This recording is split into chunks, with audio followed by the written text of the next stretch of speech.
Good morning students. Today we will discuss another concepts. देखिए हमारा topic था accounting principles का और अकाउंटिंग प्रिंसिपल्स में हमने रीड किया था there are two types of accounting principles, accounting concepts और अकाउंटिंग कन्वेंशंस। हमने अकाउंटिंग कंसेप्ट स्टार्ट किया था और दो अकाउंटिंग कंसेप्ट हम कर चुके हैं। सबसे पहला हम कर चुके हैं गोइंग कंसर्न कंसेप्ट, यानी जो बिजनेस है वो लंबे टाइम तक चलता रहता है, ये चीज़ दिमाग में लेके चलोगे। सेकंड कंसेप्ट हमने किया था कंसिस्टेंसी कंसेप्ट, यानी जो भी मेथड यूज़ करोगे वो ईयर टू ईयर सेम होना चाहिए। ये दो कंसेप्ट हम कर चुके हैं। आज के टॉपिक में हम तीन कंसेप्ट पढ़ेंगे। सबसे पहला और नंबर 3, क्योंकि दो तो हो चुके हैं, कंसेप्ट है एक्रूअल कंसेप्ट। ये एक्रूअल कंसेप्ट क्या होता है? एक्रूअल कंसेप्ट का मतलब होता है अकाउंटिंग में एक्रूअल बेसिस पे ट्रांजैक्शंस को रिकॉर्ड करना होता है। अब ये एक्रूअल बेसिस क्या होती हैं? रियल बेसिस पे। देखिए अकाउंटिंग में एक्रूअल बेसिस यूज़ किया जाता है ट्रांजैक्शंस को रिकॉर्ड करने का। यानी एक्रूअल कंसेप्ट का मतलब क्या होता है? देखिए रिवेन्यू को रिकॉर्ड करेंगे, चाहे सेल हुई है चाहे सर्विसेज दी हैं, ये बात इमैटेरियल है कि कैश मिला है या नहीं मिला। यानी अगर हमने किसी को सेल की है तो वो चीज़ ट्रांजैक्शन में रिकॉर्ड हो जाएगी, चाहे सेल से कैश मिला है चाहे नहीं मिला, ये बात इमैटेरियल है। अगर सेल हुई है यानी रिवेन्यू हुआ है, चाहे मिला है चाहे नहीं मिला, हम इसको रिकॉर्ड करेंगे। ये है एक्रूअल कंसेप्ट। और एक्रूअल कंसेप्ट कहता है एक्सपेंसेस को भी रिकॉर्ड करोगे, चाहे आपने कैश पे किया है चाहे आपने कैश नहीं किया। फॉर एग्जांपल हमने किसी को सैलरी पे करनी थी, सैलरी एक्सपेंस है, हमने अगर उसको सैलरी दे दी तो इट मीन्स कैश गया। लेकिन अगर हमने उसको सैलरी नहीं दी, आउटस्टैंडिंग सैलरी है, तो भी हम इसमें रिकॉर्ड करेंगे, क्योंकि एक्रूअल कंसेप्ट कहता है एक्सपेंसेस को रिकॉर्ड करो, चाहे कैश पे हुआ है चाहे कैश पे नहीं हुआ। देखो ट्रू प्रॉफिट या ट्रू लॉस या नेट प्रॉफिट या नेट लॉस को कैलकुलेट करने के लिए या फाइनेंशियल पोजीशन को ट्रू दिखाने के लिए सारे एक्सपेंस और सारी इनकम्स को रिकॉर्ड किया जाता है, चाहे हमें कैश रिसीव हुआ है चाहे नहीं हुआ, चाहे कैश पे हुआ है चाहे नहीं हुआ। तो ये है एक्रूअल कंसेप्ट। रिपीट करते हैं एक्रूअल कंसेप्ट। एक्रूअल कंसेप्ट कहता है रियल बेसिस पे दिखाना चाहिए अकाउंटिंग ट्रांजैक्शंस को। तो एक्रूअल कंसेप्ट ने कहा कि जितनी भी ट्रांजैक्शंस हैं वो रिकॉर्ड होंगी एक्रूअल बेसिस पे, नॉट कैश बेसिस कि सिर्फ कैश आया तो रिकॉर्ड होगी या कैश गया तो रिकॉर्ड होगी। एक्रूअल बेसिस कहता है चाहे कैश आया है चाहे नहीं आया रिकॉर्ड होगी, चाहे कैश गया है चाहे नहीं गया रिकॉर्ड होगी।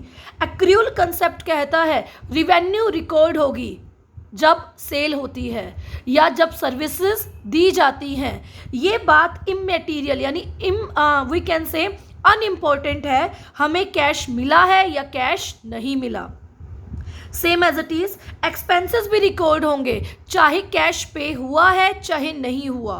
तो ये हम एक्रूअल कंसेप्ट का यूज़ करते हैं ताकि बिजनेस में ट्रू प्रॉफिट एंड लॉस का पता चल सके, बिजनेस की ट्रू फाइनेंशियल पोजीशन का पता चल सके, और ये चीज़ देखी जाती है कैश हुआ है या नहीं हुआ, कैश पे हुआ है या नहीं हुआ, हम रिकॉर्ड करेंगे। तो ये एक्रूअल कंसेप्ट है।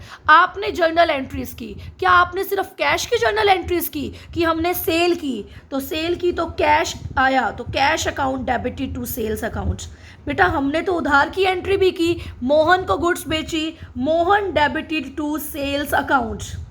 तो ये एक्रूअल कंसेप्ट है कि सारी ट्रांजैक्शंस को रिकॉर्ड करना है, चाहे कैश की हो चाहे नॉन कैश की हो। तो this is called accrual concept.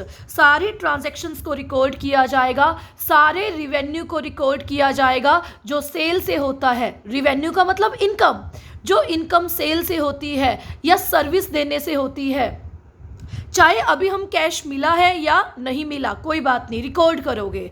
और सारे एक्सपेंसेस भी रिकॉर्ड करने हैं, चाहे पे किया है चाहे नहीं किया। नेक्स्ट कंसेप्ट है हमारे पास बिजनेस एंटिटी कंसेप्ट। ये हमने बीएसटी में पढ़ा था। एंटिटी का मतलब होता है पहचान। बिजनेस एंटिटी कंसेप्ट क्या होता है? ये कंसेप्ट सबसे इजी है। ये कंसेप्ट कहता है बिजनेस को एक सेपरेट यूनिट ट्रीट करना है। Business is treated as a separate unit. Business को एक सेपरेट यूनिट अलग तरह से ट्रीट करना है। जो बिजनेस है वो ओनर से, क्रेडिटर से, मैनेजर से डिफरेंट है। यानी बिजनेस अपने नाम पे कोई भी एसेट, कोई भी लाइबिलिटी रख सकता है। वो एसेट या लाइबिलिटी बिजनेसमैन यानी ओनर की नहीं होगी। Is this clear? और जो ओनर की एसेट या लाइबिलिटी है वो बिजनेस की नहीं होंगी। तो ये कंसेप्ट कहता है बिजनेस को सेपरेट यूनिट ट्रीट करना है। सेपरेट यूनिट ट्रीट करने का मतलब है जो बिजनेस है वो डिफरेंट है किससे? ओनर से, क्रेडिटर से, मैनेजर से। ओके अब आप देखिए बिजनेस के जो ओनर्स होते हैं उन्हें क्रेडिटर्स माना जाता है। उन्हें क्या माना जाता है? क्रेडिटर्स। तो सबसे पहले मैंने लाइन लिखी, owners of business is always considered as a separate from business. Business अलग है, बिजनेस के ओनर्स अलग हैं। ओनर्स को हमेशा बिजनेस से सेपरेट माना जाता है, अलग माना जाता है। ओनर को बिजनेस का क्रेडिटर माना जाता है। ओके क्योंकि ओनर बिजनेस में पैसा लगाता है, कैपिटल लगाता है, तो ओनर को बिजनेस का क्रेडिटर, लेनदार माना जाता है। और जो कैपिटल होती है उसे बिजनेस की लाइबिलिटी माना जाता है। तभी तो आपने फर्स्ट ट्रांजैक्शन जर्नल की देखी है ना। जब बिजनेस में कैश आता है तो हम जर्नल एंट्री करते हैं, कैश आया यानी कैश अकाउंट डेबिटेड, क्या बढ़ गई? कैपिटल बढ़ गई। कैपिटल का मतलब बिजनेस की लाइबिलिटी बढ़ गई, और लाइबिलिटी हमेशा क्या होती है? क्रेडिट होती है। तो बेटा जो ओनर पैसा लगाता है ना, बिजनेस उसको लाइबिलिटी समझ के चलता है कि कभी तो वापस करनी पड़ेगी। ओके तो सबसे पहले ओनर को क्रेडिटर माना जाता है क्योंकि बिजनेस की पहचान, बिजनेस की एंटिटी अलग है, तो ओनर को क्रेडिटर माना जाता है। जो कैपिटल लगाता है ओनर उसे लाइबिलिटी माना जाता है। क्योंकि ये चीज़ एज्यूम, देखो तभी तो कंसेप्ट है, अजम्पशन है। ठीक है, अकाउंटिंग कंसेप्ट या अकाउंटिंग अजम्पशंस यही कर रहे हैं ना हम। क्योंकि ये चीज़ माना जाता है कि फर्म ने यानी बिजनेस ने पैसा बोरो लिया है किससे? ओनर से। वही बात, ओनर ने बिजनेस में पैसा लगाया तो ये माना जाएगा कि बिजनेस ने ओनर से पैसा बोरो लिया है। After that interest on capital को बिजनेस का एक्सपेंस माना जाता है। मैंने आपको जर्नल एंट्रीज में करवाया था। ये देखिए, ये है बिजनेस और ये है ओनर। मान लो ओनर है ये। अब ओनर ने बिजनेस में क्या लगाया? कैपिटल लगाया। बिजनेस इस कैपिटल को लोन की तरह ट्रीट करेगा, लाइबिलिटी की तरह ट्रीट करेगा। बदले में बिजनेस ओनर को क्या देगा? इस पे इंटरेस्ट देगा। तो ये बन गया इंटरेस्ट ऑन कैपिटल। तो बेटा जो इंटरेस्ट ऑन कैपिटल होता है वो बिजनेस देता है किसको? ओनर को। तो बिजनेस के लिए ये खर्चा होता है, बिजनेस के लिए ये एक्सपेंस होता है। उसके बाद कहता है जो इंटरेस्ट ऑन कैपिटल है वो बिजनेस के प्रॉफिट को क्या करती है? कम। देखो बिजनेस दे रहा है तो बिजनेस के प्रॉफिट क्या हो जाएंगे? कम। लेकिन ओनर का पैसा क्या हो जाएगा? ज़्यादा, क्योंकि ओनर ने पैसा लगाया है, बदले में इंटरेस्ट मिल रहा है। तो वही मैंने लाइन लिखी, इंटरेस्ट ऑन कैपिटल फर्म के प्रॉफिट को क्या करती है? रिड्यूस करती है। सेम टाइम ओनर की कैपिटल को क्या करती है? इंक्रीज करती है। क्या करती है? इंक्रीज करती है। जो भी अमाउंट ओनर विड्रॉ करता है पर्सनल यूज़ के लिए उसे ड्राइंग्स बोलते हैं। ये कंसेप्ट तो आपको पता है स्टार्टिंग से कि जो भी पैसा ओनर बिजनेस से निकालता है पर्सनल यूज़ के लिए उसे क्या बोलते हैं? ड्राइंग। अगर सेपरेट एंटिटी ना होती तो ड्राइंग थोड़ी ना बोलते, तो बिजनेस उसी का खुद का है, निकाल सकता है। लेकिन सेपरेट एंटिटी है, अगर ओनर बिजनेस से निकालेगा पैसा पर्सनल यूज़ के लिए तो उसे ड्राइंग माना जाएगा। कहता है सेपरेट एंटिटी है, अलग अलग एंटिटी है, अलग अलग पहचान है। बिजनेस अलग है, बिजनेसमैन अलग है, बिजनेस अलग है, ओनर अलग है। तो कहता है सेपरेट एंटिटी है, तभी तो ओनर, प्रोप्राइटर का मतलब ओनर, तभी तो ओनर का जो हाउस है, ओनर की जो पर्सनल इन्वेस्टमेंट है, ओनर की जो पर्सनल कार है, ओनर की जो पर्सनल इनकम है, वो सेपरेट मानी जाती है। किससे? बिजनेस से। अब ओनर अपने नाम पे कोई एसेट रखेगा वो बिजनेस की नहीं होगी, ओनर अपने नाम पे कोई लाइबिलिटी रखेगा वो बिजनेस की नहीं होगी। मान लो ओनर का दूसरा बिजनेस है तो वो इनकम इस बिजनेस की नहीं होगी। अगर सेपरेट एंटिटी ना हो, एब्सेंस हो सेपरेट एंटिटी का, तो बेटा नेट प्रॉफिट या फाइनेंशियल पोजीशन को हम नहीं जान सकते। अगर सेपरेट एंटिटी ना हो तो नेट प्रॉफिट या financial position of business can not be known. तो हम बिजनेस की फाइनेंशियल पोजीशन को और बिजनेस के प्रॉफिट को नहीं जान सकते। तो अगर हम चाहते हैं बिजनेस की फाइनेंशियल पोजीशन पता चले, बिजनेस में पता चले कितना नेट प्रॉफिट है, कितना लॉस है, तो हमें किसकी नीड होती है? बिजनेस एंटिटी कंसेप्ट की। यानी बिजनेस और ओनर अलग अलग है। बिजनेसमैन जो पैसा लगाता है वो बिजनेस की लाइबिलिटी होती है और बदले में जो बिजनेस इंटरेस्ट देता है वो बिजनेस के लिए एक्सपेंस होता है। ओके, थर्ड कंसेप्ट हम करते हैं मनी मेजरमेंट कंसेप्ट। ये भी बहुत आसान है। मनी मेजरमेंट कंसेप्ट नाम से क्लियर है, वही ट्रांजैक्शंस को रिकॉर्ड करोगे जो मनी में एक्सप्रेस की जाती हैं। यानी only those transactions and events are recorded in accounting which are capable of being expressed in the terms of money। यानी उन्हीं ट्रांजैक्शंस को रिकॉर्ड किया जाता है जिनको हम मनी में एक्सप्रेस कर सकते हैं, जिनको हम मनी में क्वांटिटी में एक्सप्रेस कर सकते हैं। फॉर एग्जाम्पल कहता है एक ट्रांजैक्शन है वो बहुत इंपॉर्टेंट है लेकिन मनी में एक्सप्रेस नहीं हो सकती, तो उसको हम रिकॉर्ड नहीं करेंगे। जैसे कहता है accounting does not record a quarrel. Quarrel means झगड़ा।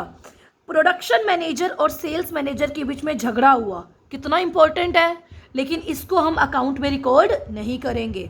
क्यों? क्योंकि ये मनी में एक्सप्रेस नहीं हुआ। एम्प्लॉयज़ ने स्ट्राइक कर दी, ये भी तो कितना इंपॉर्टेंट है, प्रॉफिट पे लॉस पे इफेक्ट पड़ेगा, लेकिन फिर भी हम इसको रिकॉर्ड नहीं कर सकते। कॉम्पिटिटर का प्रोडक्ट बेटर है, ये भी बहुत इंपॉर्टेंट न्यूज़ है, लेकिन इसको भी हम मनी में एक्सप्रेस नहीं कर सकते। क्यों? क्योंकि ये मनी में एक्सप्रेस नहीं हुई है, तो इसको हम रिकॉर्ड अकाउंट्स में नहीं कर सकते। कहने का मतलब है अकाउंट्स में उन्हीं ट्रांजैक्शंस को रिकॉर्ड कर सकते हैं जो मनी में एक्सप्रेस होती हैं। उसके बाद मैंने यहाँ पे लिख दिया these facts are not expressed in terms of money. ये जो फैक्ट्स हैं ये मनी में एक्सप्रेस नहीं हुए, इसलिए इन्हें बुक्स में रिकॉर्ड नहीं किया जाएगा। उसके बाद एग्जाम्पल लिया मैंने। फॉर एग्जाम्पल एक बिजनेस है, वो पर्टिकुलर डे पे उस बिजनेस के पास क्या है, 50,000 का कैश है, 5,000 किलो का रॉ मटेरियल है, 10,000 की फिनिश गुड्स हैं, 10,000 किलो की फिनिश गुड्स हैं, 5 मशीन है, 10 चेयर है, 20 फैन है। क्या ये मैं अकाउंट्स में रिकॉर्ड करूँगी? नहीं। तो all these things can not be added up. इन चीज़ों को तब तक रिकॉर्ड नहीं किया जाएगा जब तक इनकी वैल्यू नहीं आती, जब तक इन्हें अनलेस का मतलब जब तक इन्हें मनी में एक्सप्रेस नहीं किया जाता। एग्जाम्पल, अगर हम चाहते हैं ये सारी आइटम्स रिकॉर्ड हो तो सबसे पहले इन सारी आइटम्स को मनी में एक्सप्रेस करो। सबसे पहली आइटम है 50,000 इन कैश, ये तो मनी में एक्सप्रेस है, कैश है 50,000 का। 5,000 किलो का रॉ मटेरियल, तो बेटा 5,000 किलो का रॉ मटेरियल 2.5 लाख रुपए का है, तो मैंने मनी में एक्सप्रेस कर दिया। 10,000 किलो की फिनिश गुड्स, मैंने यहाँ पे लिख दिया 5 लाख रुपए की हैं फिनिश गुड्स, तो 5 लाख रुपए। 5 मशीन्स 20 लाख रुपए की हैं, 10 चेयर्स 5,000 रुपए की हैं, 20 फैंस 80,000 रुपए के हैं। तो बेटा ये सारी चीज़ें ये मनी में आ गई ना, रुपीज़ रुपीज़ रुपीज़ रुपीज़। तो इन सारी चीज़ों को हम मनी में एक्सप्रेस करते हैं, तभी हम इन्हें अकाउंट्स में रिकॉर्ड करते हैं। अदरवाइज कभी भी ऐसे रिकॉर्ड नहीं होता 5 machine 10 chair, no. Value of 5 machine, value of 5 machine क्या है? 20 लाख, ये रिकॉर्ड होगा। वैल्यू ऑफ 10 चेयर, 10 चेयर की वैल्यू क्या है? 5,000, ये रिकॉर्ड होगा। तो इसे बोलते हैं मनी मेजरमेंट कंसेप्ट। क्या बोलते हैं इसे? Money measurement concept. यानी वही चीज़ें मनी में मेज़र की जाती हैं या वही चीज़ें अकाउंट्स में रिकॉर्ड की जाती हैं जो मनी में मेज़र की जाती हैं। ओके।